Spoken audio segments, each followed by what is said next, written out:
BJP का एक MLA जिनका नाम तो बहुत प्यारा है, ईश्वरप्पा, नाम तो इनका बहुत खूबसूरत और प्यारा है, लेकिन इनका काम खूबसूरत और प्यारा नहीं है। इनका काम है विभाजन करना, कन्फ्लिक्ट कराना और लड़वाना लोगों को। इस तरह का बयान एक एमएलए मिनिस्टर होकर के अगर इस तरह का बयान देते हैं तो ये पूरा कंडेमनेबल है, नाकाबिले बर्दाश्त है और हम सख्त अल्फाज में मजम्मत करते हैं। क्या उन्होंने जो बात कहा उससे अल्लाह के शान में कोई कमी आई? नौजुबिल्लाह, अल्लाह की शान में कभी कमी नहीं आ सकती, लेकिन हम मुसलमानों का तो दिल रेजा होता है ना। हमारा तो आस्था है अल्लाह और अल्लाह के रसूल के ऊपर ना। अल्लाह की शान, कुरान की शान को नौजुबिल्लाह, ये क्या दुनिया को कोई ताकत उनकी शान को कम नहीं कर सकता, लेकिन हम मुसलमानों का दिल रेजा रेजा होता है, हमें तकलीफ होती है एज अ ह्यूमन बीइंग। इसी थके हुए दस्ते तलब से मांगते हैं, इसी थके हुए दस्ते तलब से मांगते हैं, हम अपने जख्मों का मरहम तो कब से मांगते हैं। वो भीख भी मांगते हैं हाकिम के लहजे में, वो भीख भी मांगते हैं हाकिम की लहजे में, हम अपने बच्चों का हक भी अदब से मांगते हैं। तो मोदी जी, हम आपसे हाथ जोड़ के अदब से मांग रहे हैं कि उनको as per the law of the land जो भी सजा बनता है उसको बुक करके, उनको अरेस्ट करके उनको जेल में डालें। देखा होगा कि नुपुर शर्मा ने, मलूना ने वो एक गलत बयानी की थी नामुसे रसालत के ऊपर, और अभी 9 महीना भी गुजरा नहीं है नुपुर शर्मा के ये विवादित बयान को, और उसको सस्पेंड भी किया पार्टी ने, और 9 महीना भी नहीं गुजरा ये एक एमएलए और मिनिस्टर होकर के कर्नाटका के एक कितने बड़े ओहदा पे रह करके इस तरह का गलत बयानी करते हैं। तो असली बात यह है कि इलेक्शन का माहौल है, वो असली जो मुद्दा है बेरोजगारी और भूखमरी और डेवलपमेंट और जीडीपी और उन्नति और हेल्थ और एजुकेशन और इंफ्रास्ट्रक्चर और जीडीपी, ये मुद्दा को भटकाने के लिए ये एक इस तरह का अचानक से एक गलत बयानी करके लोगों को डाइवर्ट करने की। मैं एक हिंदू भाई से पूछा, मेरा एक दोस्त है, कि भाई मंदिर में जो सुबह जो घंटी बजता है तो वो क्यों बजता है। तो उन्होंने बहुत प्यार और मोहब्बत के साथ मेरा इस्लाह किया और उन्होंने मुझे समझाया कि इम्तियाज़ भाई, हम लोगों का ये मानना है कि हम लोग ईश्वर को, अपने भगवान को जगाते हैं, तो हम लोग तो कभी वाला तो उनके दिल को रेजा कर रहे हैं, क्योंकि बेसिकली ये संविधान को तार तार करने की कोशिश कर रहे हैं, ये संविधान से छेड़छाड़ कर रहे हैं। आड़ लेते हैं कि मुसलमान को ये तकलीफ पहुंचा रहे हैं, ये मुसलमान को तो बेशक तकलीफ पहुंचा रहे हैं, साथ साथ ये संविधान को तोड़ने की कोशिश कर रहे हैं। बात बताइए। नमस्कार, आदाब, मैं रजा अंसारी द इंडियन खबर पर आपका स्वागत है। जैसे जैसे कर्नाटका का चुनाव करीब आ रहा है, हिंदू मुसलमान भी बहुत तेजी से हो रहा है। अब जो है क्रिकेट देखने की जरूरत नहीं है, अगर आपको मैच देखना है तो हिंदू मुसलमान देखिए, और उसमें सबसे अच्छे बैटिंग करते हुए भाजपा के लीडर आपको दिखेंगे। हर बार कभी हिजाब पर बयान देंगे, कभी टीपू सुल्तान, और अभी इतना घटिया बयान दिया गया है जिसमें एक शब्द कहा गया है कि अल्लाह के बारे में, अल्लाह पाक के बारे में, कि नाउज़ बिल्ला अल्लाह पाक बहरा है, इसीलिए जो है क्या उनको भी जो है आज़ान सुनने के लिए लाउड स्पीकर की ज़रूरत है। और ये वो व्यक्ति कह रहा है जो है पूर्व डिप्टी सीएम हुआ करता है कर्नाटका का, और फिलहाल एमएलए है और मंत्री भी रहा हुआ है, और मंगलुरु में कहता है जहां पर मुसलमानों की जनसंख्या काफ़ी है, और के ईश्वरप्पा नाम है इनका। ये ऑलरेडी हिजाब पर कई मरतबा विवादित बयान दिए हुए, और कहते हैं कि जब आज़ान होता है तो उनको तकलीफ हुआ, और वो कहते हैं कि क्या नाउज़ बिल्ला अल्लाह पाक सुन नहीं सकते हैं कि जो है उनको माइक की ज़रूरत है, उनको लाउड स्पीकर की ज़रूरत है। मैं आपको बता दूं कि हम मुसलमान ज़रूर हैं, मगर हम हिंदुस्तान के कल्चर में रहते, ना किसी के राम को कोई गलत कह सकता है, ना मुसलमानों के अल्लाह को कोई गलत कहेगा, क्योंकि संविधान इसकी इजाज़त नहीं देता। इम्तियाज़ जी है। इम्तियाज़ जी, सबसे पहले ये कि ये खबरें जब आप तक आई है तो क्या रिएक्शन रहा है? क्या सच में जो बात कही गई है उस बात में कहाँ तक आप लोगों को ठेस या नाराजगी मिली है, मतलब देखने को मिली? देखिए, बात सिर्फ अल्लाह के ऊपर या बात सिर्फ रसूल के ऊपर, या देखिए सबसे पहला एक चीज़ समझना होगा कि हम लोग एक सेकुलर डेमोक्रेटिक कंट्री में रहते हैं, और हमारा जो कॉन्स्टिट्यूशन ऑफ इंडिया है, जो संविधान है, आर्टिकल 19, आर्टिकल 21A हम लोगों को ये इजाज़त देता है, और हर कौम को ये इजाज़त देता है कि वो अपने रिलीजियस बिलीफ को, अपने धर्म को अपने तरीके से प्रैक्टिस कर सकते हैं। मैं एक हिंदू भाई से पूछा, मेरा एक दोस्त है, कि भाई मंदिर में जो सुबह जो घंटी बजता है तो वो क्यों बजता है। तो उन्होंने बहुत प्यार और मोहब्बत के साथ मेरा इस्लाह किया और उन्होंने मुझे समझाया कि इम्तियाज़ भाई, हम लोगों का ये मानना है कि हम लोग ईश्वर को, अपने भगवान को जगाते हैं, तो हम लोग तो कभी ये कि ये उनका रिलीजियस बिलीव है और इस बिलीफ को हम लोग रिस्पेक्ट करते हैं। और हर रिलीजन के लोग जो अपने रिलीजियस को प्रैक्टिस करते हैं, अपने बिलीफ को प्रैक्टिस करते हैं, हम लोग हिंदुस्तान के गंगा जमुनी तहजीब के मानने वाले लोग हैं, संविधान को मानने वाले लोग हैं।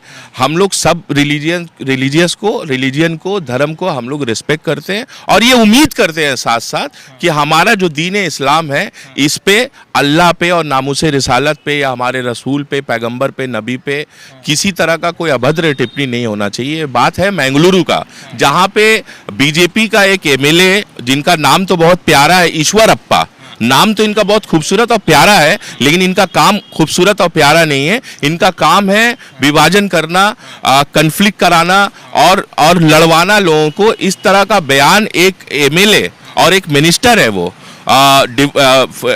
रूरल डेवलपमेंट की ये मिनिस्टर है, अगर मिनिस्टर होकर के अगर इस तरह का बयान देते हैं तो ये पूरा कंडेमनेबल है, नाकाबिले बर्दाश्त है और हम सख्त अल्फाज में मजम्मत करते हैं। माइक की जरूरत क्यों है अजान के लिए?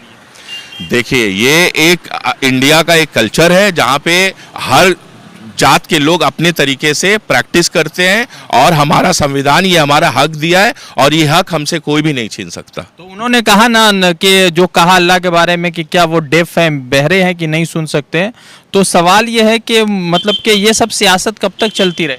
देखिए, ये पूरा एक सियासत का ही ये पूरा प्रोपोगंडा है, ये पूरी तरीके से ये पॉलिटिक्स है। इनको एक्चुअली धर्म के बारे में कुछ नहीं पता और एक्चुअली इनको सिर्फ इस्लाम धर्म के बारे में नहीं, ये जो दीन फॉलो करते हैं ये शायद अपने मजहब को भी नहीं ये समझते, क्योंकि किसी भी मजहब में दूसरे मजहब को गलत बोलना, गलत बयानी करना ये परमिसेबल नहीं है। तो अगर वो सनातन धर्म से बिलोंग करते हैं तो हमें, जहाँ तक मेरी नॉलेज है, सनातन धर्म भी ये इजाज़त नहीं देता कि दूसरे किसी धर्म का आप अपमान करें या उनके गॉड को या गॉडेस को या अल्लाह को या परमात्मा को या विश्वात्मा को या ईश्वर को गलत कहने के लिए। तो ये अगर गलत कहे, ये सिर्फ एक चीप पब्लिसिटी के लिए और ये सियासी मकसद के लिए किए। तो क्या मतलब कि पूरा देश में अडानी चल रहा है, अडानी का विवाद चल गया, अडानी का इतना करप्शन हो गया, मगर इस पर बात नहीं हो रहा। बात हो रहा है कि अल्लाह ऐसे हैं, हिजाब वैसा है, मुसलमान टीपू सुल्तान का वंशज है। तो ये सब चीजें कब तक चलती रहेंगी?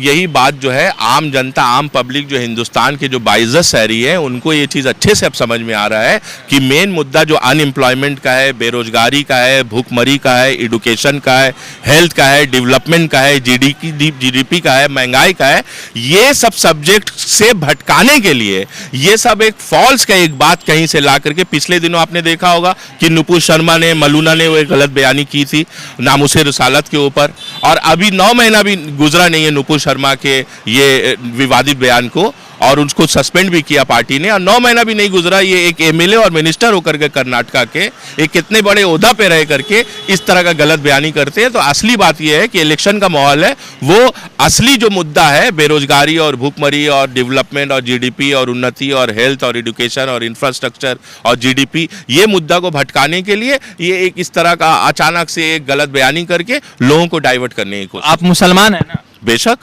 पक्के मुसलमान है या मतलब दिखाने वाले? अल्हम्दुलिल्लाह पक्के मुसलमान है। 5 टाइम नमाज? अल्हम्दुलिल्लाह, बेशक। तो मतलब अजान अगर मतलब माइक से नहीं हो फिर भी मस्जिद पहुंच जाते हैं? हाँ, बेशक। फिर माइक की क्यों जरूरत?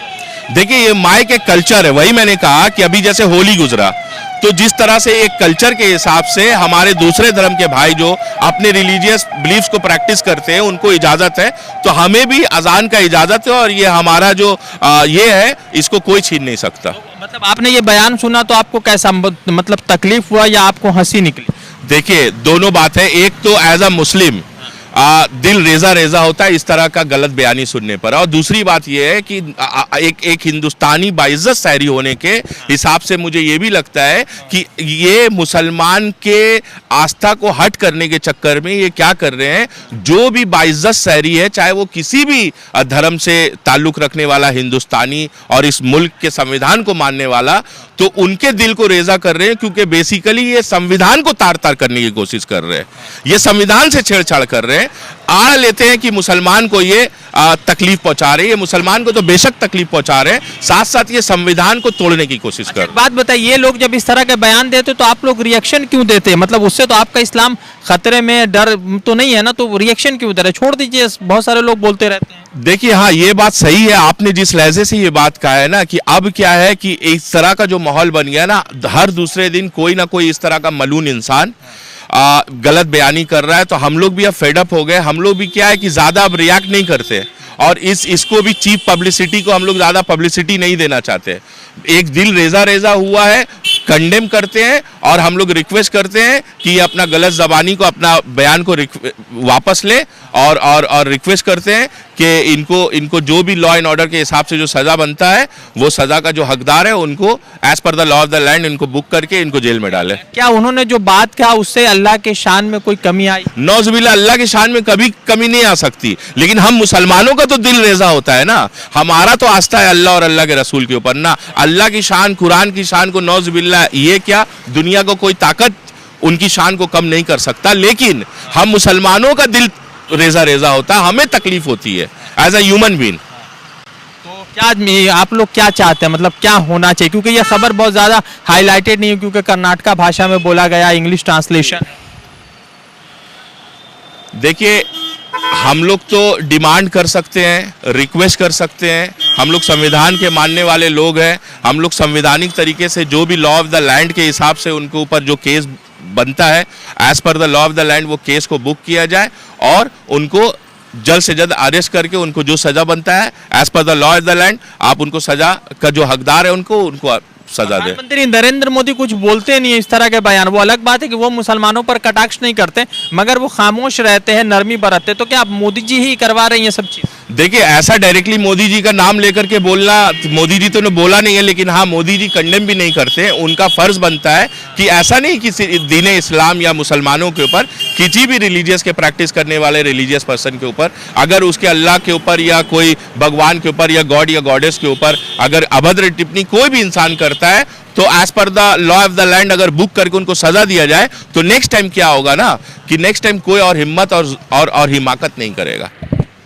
तो अच्छा, जिस तरह से ईश्वर अप्पा जी ने अल्लाह के शान के खिलाफ बयान दिया है, तो आप लोगों का क्या डिमांड है, क्या मांगते हैं आप? देश भर में जिस तरह से कर्नाटका का चुनाव बड़ा महत्वपूर्ण है, अभी सबसे पहले आप ये समझिए कि अभी वहां पर प्रहलाद जोशी जो केंद्रीय मंत्री, उन्होंने भी राहुल गांधी के लिए एक विवादित बयान दिया था, कांग्रेस के लिए दिया था।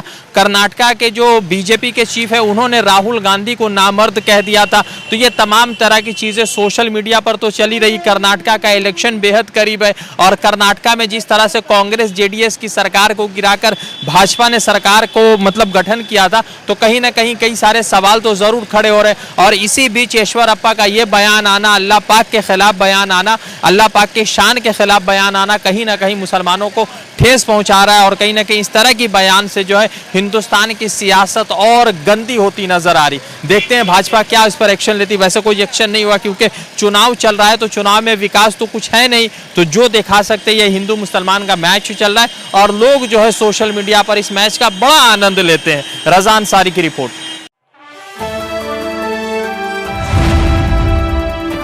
द इंडियन खबर, सच आपके सामने।